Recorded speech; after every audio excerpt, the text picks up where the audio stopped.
Hello anh em, lại là mình đây và như mình đã hứa với anh em về việc sẽ ra mắt một video nói về chủ đề làm sao để đa dạng hóa phong cách tấn công trong PES.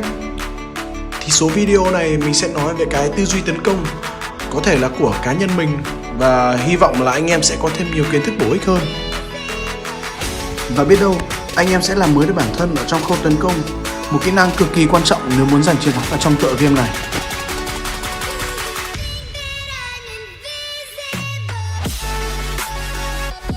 Tấn công đa dạng có thể hiểu rằng nó là một cách tấn công không dập khuôn và chúng ta sẽ tự biến tấu trong từng tình huống cụ thể. Sau đây, mình xin phép được chia sẻ cho anh em một vài cách mà mình rất hay dùng trong các mảng miếng tấn công. Đầu tiên là phong cách tấn công vào điểm mù của đối phương. Vậy tấn công vào điểm mù là như thế nào? Anh em hãy tập trung lắng nghe vào phần này nhé.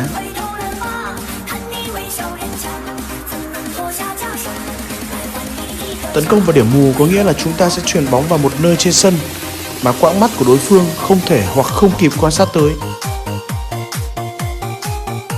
Ở tình huống này, khi mình quay bóng xuống phía dưới, tất cả mọi sự chú ý sẽ được đổ dồn xuống khu vực đó theo một lẽ phản xạ thường tình.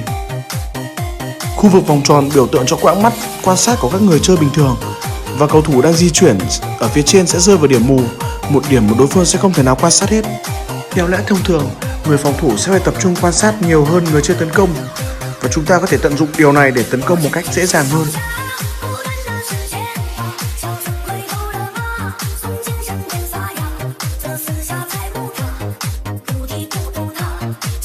Một tip để cho anh em tập luyện khả năng quan sát khi đang tấn công đó là khi anh em có bóng ở phía dưới màn hình, điểm quan sát đầu tiên sẽ là khu vực cao nhất của màn hình hay còn gọi là góc 12 giờ và chúng ta chỉ cần quét quãng mắt từ 1 đến 2 giây để có thể biết được vị trí của toàn bộ các cầu thủ trên sân.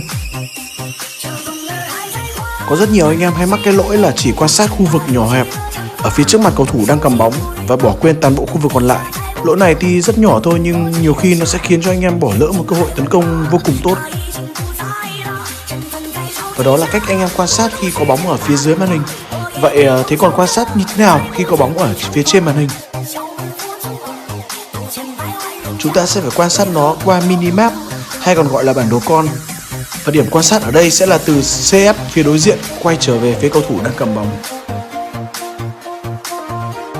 Chốt lại, anh em muốn học theo phong cách tấn công vào điểm mù của đối phương thì trước hết anh em phải học được cách quan sát toàn bộ vị trí của cầu thủ trên mặt sân và tính toán quãng mắt của đối phương một cách hợp lý. Đó cũng là một trong những mảng miếng có thể giúp cho anh em đa dạng hóa phong cách tấn công của mình hơn.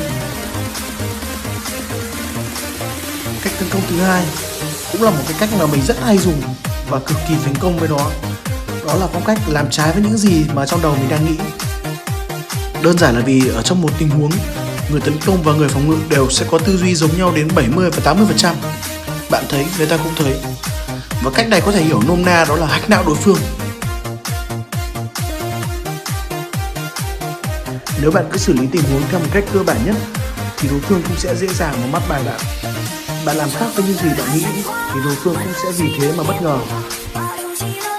Ở trong tình huống này sẽ có rất nhiều người nghĩ mình sẽ sử dụng Huix lên khu vực phía trên và dứt điểm theo một cách hết sức cơ bản. Và thật sự là thời điểm đó trong đầu mình cũng lóe lên ý tưởng là như vậy. Nhưng nếu mình ra quyết định như vậy thì có lẽ đối phương cũng sẽ bắt bài và bàn thắng sẽ là không đến trong tình huống này. Mình sẽ lấy tình huống dưới đây làm ví dụ. Anh em hãy quan sát thật kỹ một lần trước khi mình phân tích và tự đặt mình ở trong thế phòng ngự tình huống này. Anh em đoán rằng đối phương sẽ làm gì ở trong tình huống này?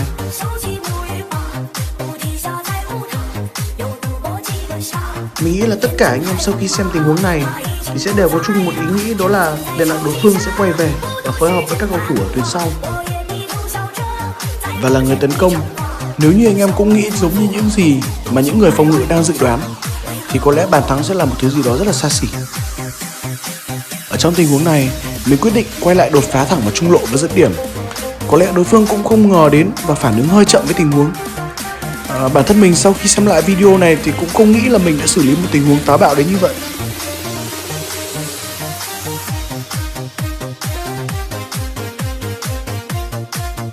Chốt lại, nếu muốn tấn công theo phương pháp này, việc trước tiên là anh em phải dám làm khác đi đã.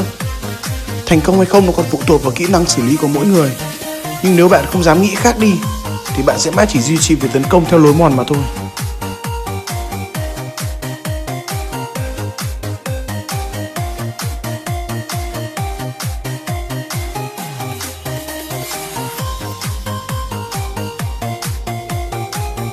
Mình hy vọng là sau video lần này anh em sẽ rút ra được một cái gì đó cho bản thân mình trong việc đa dạng hóa các cách tấn công trong tựa game này. Mọi ý kiến thắc mắc anh em vui lòng comment ở phía dưới giúp mình nhé.